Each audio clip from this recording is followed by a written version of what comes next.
तत्वों का जो लिंग शरीर, 10 इंद्रियां, 4 चतुर्थाकरण, मन बुद्धि, चित्त और अहंकार और रजोगुण तमोगुण सतोगुण, ये 14 तबक 14 लोग जो स्वर्ग वैकुंठ में वहां, इसकी एक सीमा है। आगे सूक्ष्म लोग हैं 9 तत्व, सब स्पर्श रूप रसगंध और मन बुद्धि चित्त और अहंकार, ये 9 तत्वों का एक खोल, इसको भी पार कर गई। और त्रिकुटी में 5 तत्वों का शब्द स्पर्श रूप रसगंध और कोई चीज नहीं। जब इसको भी इसने जब पार किया और जब केंद्र में पहुंच गई तो नीचे खा सब छोड़ दिया। अब यही सूरत जो दोनों आंखों के पीछे बैठ गई, वो ओंकार पद में उनका तो साक्षात कर ही लिया, लेकिन गुणातीत हो गई। अब वो गुणों के अंदर नहीं आ सकती, ना उसको गुण को लिबायमान कर सकते। तो यही से जो शुरुआत होती है ऊपर में, वो प्रकृति लोक की होती है। ऊपर में पुरुष है जिसको पार्वम कहते हैं, निरंकार पुरुष जो 10वें द्वार में विराजमान, नीचे है प्रकृति, वहां से कृष्ण भगवान भेजे गए थे। इसलिए कृष्ण भगवान गुणातीत थे, लेकिन प्रकृति ने उनको भेजा था काम करने के लिए। यहाँ वो काम हो नहीं सकता था अगर वो भेजती नहीं तो। उनको भी गुण लिपायमान नहीं कर सकते थे, लेकिन जिस काम के लिए भेजा वही काम किया। तो ऊपर में दुनिया सुनाइए तरह तरह वो शून्य पद की आवाजें आ रही, और सूरज जब इससे अलग हो गई तो गुणातीत हो गई। अब वो शब्दमय हो गई, शब्द स्वरूप हो गई। अब उसके खोल तो सब उतर गए, कोई खोल तो बीच में मेलोनी का रहा नहीं। तो रस फिर क्या बात, फिर तो जब शब्द रूप हो जाएगी तो एकदम से मिट्टी चली जाएगी। बोल आगे पहुंची सोना मजार, निरंकार दोने सोनी, बहुत प्यार से समझा रहे हैं भक्तों। देख भाई यहाँ तक, यहाँ के तो तुम हो गई, रास्ता तो चढ़ने का ही है, घर में पहुंचने का। जब उसने उस आवाज को निरंकार की तिमरी सारंगी सुनी तो उसमें लय हो गई। फिर तो उसको सहूलियत हो गई, कोई बंधन नहीं रहा, इधर का कोई चिंता, कोई फिक्र, कोई लगाव, किसी ने मन को भी छोड़ दिया, बुद्धि को भी छोड़ दिया, चित्त को भी छोड़ दिया, काम क्रोध भी छूट गए, ये सबसे अलग हो गई। प्राण भी छूट गए, सब नीचे रह गए, अपने अपने भंडार में लय हो गए। प्राण प्राण के भंडार में, मन के भंडार में, बुद्धि के भंडार में, चित्त के भंडार में, और 25 प्रकृतियां वो अपने अपने इंद्रियां अपने भंडार में, ये सब लय होती गई, खाली सूरत रह गई एक जीवन। अब तो सर्वांग दृष्टि हो गई, आगे भी देखे, पीछे भी देखे, दाएं भी देखे, बाएं भी देखे, नीचे भी देखे, ऊपर भी देखे, चारों तरफ। अब तो मतलब कोई पर्दा नहीं रहा। कहते हैं कि फिर वहां जब पहुंची तो निरंकार पुरुष पर दर्शन दीदा है। वैसे तो ये दोनों पके हुए हैं, दोनों पूरे, प्रश्न करने वाला भी पूरा और जो गुरु है वो भी पूरे, दोनों पूरे हैं, उनमें कमी किसी में नहीं। लेकिन अब यह है कि गुरु है, ये प्रश्न क्यों किया गया आपके लिए, जगत के जीवों के लिए, ये कैसे पहुंचेंगे, कहाँ कहाँ होकर के जाएंगे, तो वो पता ठिकाना रास्ते का एक संकेत धीरे धीरे दे रहे कि अगर ऐसे ये सूरज चले, 5 नाम का स्मरण करे, ऐसे ध्यान लगाए, ऐसे कामों से भजन करे, तो इस तरह से श्याम से मैं अपनी सूरत को उस रूप में जमाए, और जब दृष्टि एकाग्र हो जाए तो उसका भी साक्षात्कार, ब्रह्म का भी साक्षात्कार, पार ब्रह्म में समाई उनका भी साक्षात्कार, ऊपर सब आवाजें आ रही, निर्गोल एकदम अलग अलग। फिर वहां कोई पर्दा तो है नहीं, आवाजें कोई बंद नहीं है, तो इतनी आजाद सर्वत्र है, सारा चेतन सत्य का ही सारा कारखाना है, सारी रचना शब्दमय, कुछ नहीं, सत्य की वो चेतन सत्य है, एक प्रकाश है, उसी में से निकल रहा। अगर शब्द ना हो तो प्रकाश नहीं होगा। सारी रचना ही पूरी चेतनमय है। वहां जड़ का कोई भी नाम निशान और आवाज वहां बोल के गारी और सारंगी सोनी मान सरोवर चढ़े चढ़े। कहते हैं कि जब उसने इस आवाज को टिगरी सारंगी की सुना तो सुन सुनकर उसके अंदर एक अजीब गरीब खिंचाव है, आगे चढ़ती है। तो वहां मानसरोवर है और इतना बड़ा सरोवर है कि उसमें कितने ब्रह्मांड है जाकर समा जाएंगे। उससे भी बड़ा इतना बड़ा मानसरोवर, और वो कायगा है अमृत का। और मालिक ने किस कारीगरियों से उसको ऐसा बनाया, लेकिन उसके इर्द गिर्द चारों तरफ ऐसा मालूम होता है कितने करोड़ लंबा और कितने करोड़ पीछे लंबाई चौड़ाई, और उसके जो घाट बने हुए हैं वो ऐसा तो यहाँ कोई महल है नहीं, ऐसी तो कोई चित्रकारी नहीं, न ऐसी कोई रोशनी है, कोई नाम निशान। ऐसे घाटों पर असंख्यों उन घाटों पर रूहें स्नान भी कर रही है और अमृत पी रही है। वो तो दृश्य तो दृष्टि है। जो सूरत यहाँ से वहां जाएगी उसमें स्नान करेगी, तो स्नान करते ही पुरुष प्रकृति से, ब्रह्म माया से, ईश्वर और शक्ति से, ब्रह्मा विष्णु महादेव से और काल जाल से, जन्म मरण से सावधान छूट जाए। उसका यही स्नान, वहां से वह ऐसी रोशनी कहीं से, यानी ऐसा प्रकाश लाइट पड़ रही है, ऐसी अद्भुत लाइट जैसे कि वहीं पर वर्षा हो रही है। उसमें रूहे जीवात्माएं स्नान कर अमृत पीकर इतनी ताकतवर, इतनी प्रकाशमान, इतनी शक्तिदायक हो जाती है कि उनका मुकाबला क्या होता है। ये जो सूरज दोनों आंखों के पीछे जो बैठी हुई है, जब ये यहाँ से वहां पहुंच जाएगी और हंसों के साथ जब वहां मिलकर अपना रूप हंसनी धारण करेगी और अमृत पिएगी, तो फिर क्या वर्णन हो। तो रास्ते का एक चिन्ह बता रहे हैं, ये चिन्ह है रास्ते के कि ऐसे ऐसे तुमको जाना है, ऐसे ऐसे चढ़ना है। इस सारे ये भेद चढ़ने का है, यहाँ ये मिलेगा, यहाँ ये मिलेगा, यहाँ ये मिलेगा, यहाँ ये मिलेगा, ऐसे ऐसे चढ़। तो वो तो सूरत पहले ही चढ़ गई, तभी उसने प्रश्न किया है कि ऐसा प्रश्न किया जाए कि सभी जीवों का उससे लाभ हो, हित हो जाए। ऐसा प्रश्न हो कि किसी का लाभ ना हो। तो प्रश्न करने वाली भी पूरी और जिससे प्रश्न कर रही गुरु भी पूरे, इनमें से कोई अधूरा नहीं है। अगर वो नहीं जानती होगी तो प्रश्न क्या करेगी, बोलो। आगे महासोना मैदान जहाँ चार दोने थे मेरे समान। कहते हैं कि आगे महासुन का मैदान है, वहां पर वो महाकाल विराजमान है।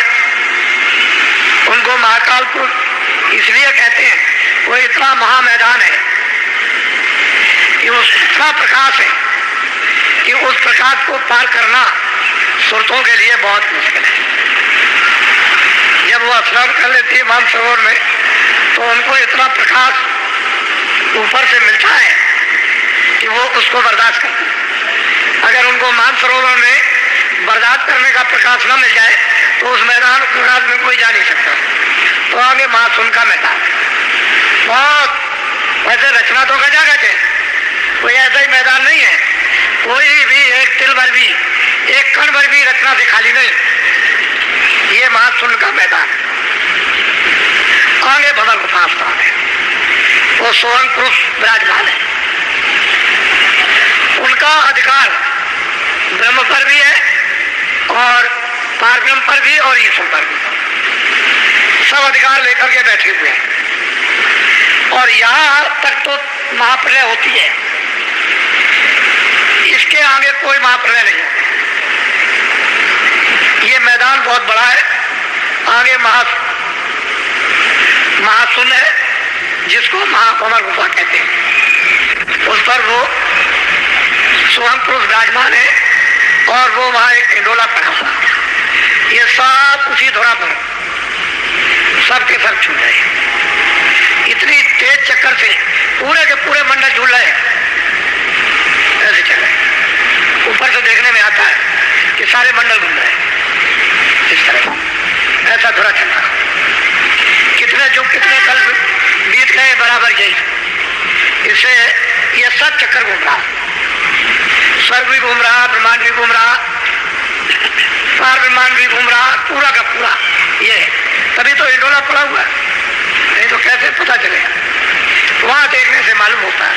तो निशाना बता रहे कि सूरज स्नान करने के बाद तुमको महाशून्य के मैदान में प्रकाशमान में जाना होगा। और वो इतना प्रकाशमान मैदान है कि वहां रुएं चकाचौंध हो जाती है। मालूम होता है कि प्रकाश में कुछ दिखाई नहीं देता। तो जब तक मानसरोवर में स्नान न करें उस प्रकाश में, तब तक वो बर्दाश्त नहीं कर सकते। तो निशान बता रहे हैं कि ये जाने का रास्ता। बोलो। ताके पारे धाम सतनामा बीन बाजे सतलोक। समझा रहे थे, तूने पूछा तो ठीक है। इस भंवर गुफा सुहंग स्थान के परे वो सतधाम है और उनका नाम है सपना। वो धाम है, ये इन सब के वो पिता है और ये सब उनके बच्चे हैं और हम भी उनके बच्चे हैं। ये वही से सब कुछ मिला। ये जीवात्माएं भी सतधाम से, सतलोक से ये भेजी गई और ये अलग अलग मंडलों में, ब्रह्मांडों में तकसीम कर दी गई। कहते हैं आगे सतधाम है। बोलो। सोनाते सोनाते फेरे आगे। वहां जब वो पहुंच गई सतधाम में, तो वहां पर वो देख रही कि बीन बांसुरी अद्भुत अद्भुत बज रही। चारों तरफ वही आवाज, ऐसी मस्तानी मधुर। वो सत पुरुष का जो बाजा है वो सर के ऊपर छाया हुआ। वहां पहुंच करके सूरत में सतपुरुष का सतधाम में, सतलोक में दर्शन किया। कहते वहां जाएगी तो सतपुरुष का दर्शन होगा। रास्ता ये चलने का है, लेकिन गुरु साथ, बगैर गुरु के उधर कोई नहीं। साथ रखना हर वक्त, उनको जरा भी छोड़ना नहीं। वो तो ऐसे लेकर के चले जैसे छोटा बच्चा या अंडा, उंगली पकड़े रहो, छोड़ना नहीं। ऐसे साथ साथ रहेंगे तो पार जाओगे। तो आगे सदा सतपुरुष का दर्शन। कहते हैं अभी तो और कुछ है। बोलो। कोटे नयार बसूर अलग धाम है। कोटान कोट सूरज उसके एक एक रोम में लगे हुए और वो अलग धाम। सतलोक के ऊपर में अलग अलग पुरुष का दर्शन। सतलोक में और अलग हम लोक में कोई अंतर नहीं है। ये भी पवित्र है, वो भी पवित्र है। इसमें उसमें कुछ भी कोई मिलोनी नहीं किसी तरह की, लेकिन छोटे बड़े हैं। सतलोक से अगम लोक बढ़ा कहते हैं वहां पर दर्शन हुआ अगम पुरुष का। फिर आगे क्या वर्णन करते हैं, बोलो। कहाँ से अगम लोक को चली, अगम पुरुष से जा, कहते हैं उसके ऊपर में अगम लोक, वहां आगे चलती जाती है। उसकी आवाजें तो यहाँ पर कोई इन्होंने बताया नहीं है कि भाई उसकी आवाजें अगम पुरुष की या अलग पुरुष की, वो तो मतलब है कि वर्णन करने में नहीं आएगी। उसका तो कोई निशान और नमूना यहाँ पर तो किताबों में दिया नहीं, क्यों आवाज तो है ही, बगैर आवाज के नहीं। कहते हैं वहां वो पहुंची और अगम पुरुष का भी दीदार और दर्शन किया। ये रास्ता जाने का। लेकिन जब सत धाम में पहुंच जाएगी, सतलोक में, सतपुरुष तो वहां स्वतंत्र है, कोई किसी तरह का बंधन नहीं, आगे चले जाओ, वहां रोक टोक नहीं है, सीधी जाओ, किसी तरह का भी कोई बंधन नहीं। बोलो। ताके आगे रहता अनामी, निज घर संतन बार। कहते हैं कि इसके आगे अनामी धाम है, वो सबका मालिक, सबका शहंशाह, सबका बादशाह है। वो मतलब उसके आगे कुछ नहीं, जो वहां गए वो चुप, कोई कुछ बोल नहीं सकता। उसको कहते हैं अनामी धाम, वो अनाम पुरुष। रामायण में लिखा है कि एक अनीय अनामा, आगे सच्चिदानंद प्रभु धाम, बहुत अच्छा वर्णन किया उन्होंने। वो कहते हैं कि किस तरह से वो संतों का निज धाम है, वहीं से भेजे जाते हैं। लेकिन ये अनामी पुरुष ने अलग, अगम लोग, अलग लोग और सत लोग, ये तीनों एक रस बना रचे हैं। और नीचे की जो रचना हुई है वो सतलोक से हुई। वो सतनाम, उसका नीचे की रचना का कुल्लम कुल यानी कर्ता धर्ता सतपुरुष, उनका नाम है सतनाम, यहाँ से। और आगे तो वो सब एक रस है, उसमें तो कोई बंधन नहीं है।